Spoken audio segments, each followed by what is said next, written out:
everybody, this is the Wikstrand. So, Meteor came out in 1979 and of course it doesn't have that impressive special effects. It is the old debate, what do you want? Do you want bad looking CGI or do you want to have practical effects that hasn't aged very well? I don't know, but I do know one thing. Meteor has a hell of a lot of a better story than both Deep Impact and Armageddon. I think that the only movie that truly has a better story than this one is actually Don't Look Up, but you know, that is a story for another time. That had a much bigger budget and, you know, an endless supply of movie stars that they could have used. In this case, we have Henry Fonda as the president, who is very good, and Sean Connery as our brave scientist who's gonna, you know, figure this one out and, you know, butter up to the Russians and all that good stuff. Apart from that, we don't have that many good actors in this one. But let's find out how good the movie Meteor is, because this is Meteor.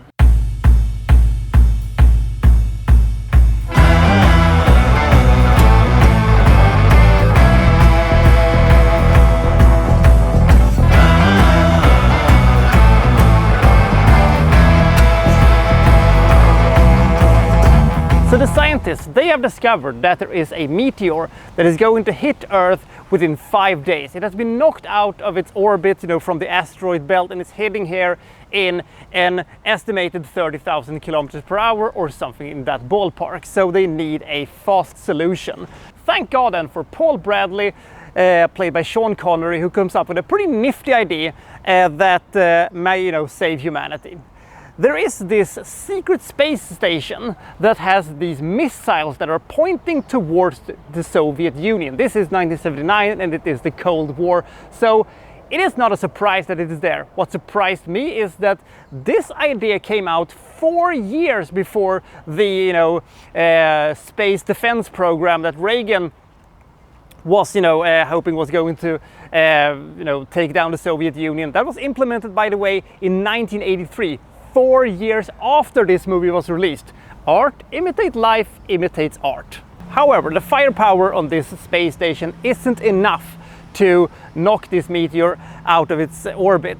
So they're going to have to use more missiles. Who has more missiles? The Soviet Union, because they think that the Soviets have their own secret space station with their own missile, you know, pointing towards the United States. They're going to have to, you know, contact the Soviet Union and getting them to admit that they're actually having this space station. B, you know, sending some scientists over there so they can, you know, help them, because they have to coordinate these things. They have to hit this meteor at the same time with all their missiles in order for, you know, this thing to be successful.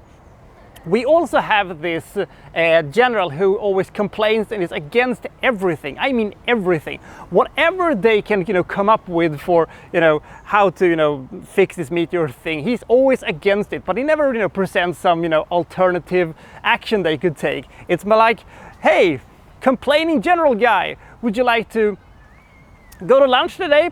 Nope, I don't want to go to lunch. Well, what do you want to do then? I don't want to go to lunch. Hey, General, would you like to have an orgy with Bo Derek, Farrah Fawcett, and Pam Grier?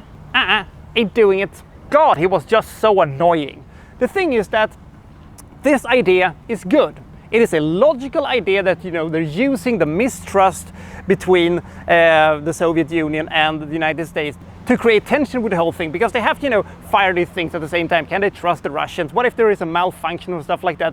But then I realized they're not going into outer space. They're just going to sit there, you know, and press buttons. So the last 20 minutes of this movie was kind of uneventful and also had a gigantic plot hole, which I'm going to have to talk about now because it was so jarring.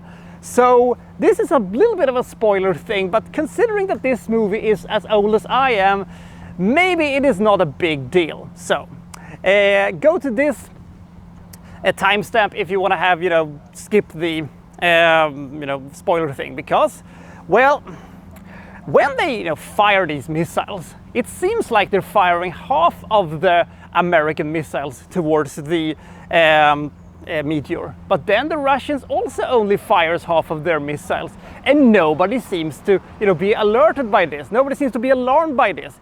It's just well, we fired the missiles. So what is it? Did you have the firepower to alter the Meteor's course with half of your rockets, or did you not have that? Because half the rockets plus half the rockets is not all the rockets, it's half the rockets. That means that you could have just ignored the entire thing with, buttering up to the Russians and, can we trust them, blah, blah, blah, blah, blah, when you could have already fired half of the missiles. Jesus fucking Christ. And we're back. I'm just going to say one more thing before we move any further when it comes to these, space station things. So you have these super secret space stations where you have to, have possible deniability and stuff like that. Why do you have flags on your missiles? Why do you have the stars and stripes and the red hammer and the sickle flag of the Soviet Union on your fucking missiles? Isn't that, a little bit on the nose? Or was that just because we want to know whose missiles are, flying through the air and stuff like that? So it is a kind of a straightforward story. There is not a lot of things happening.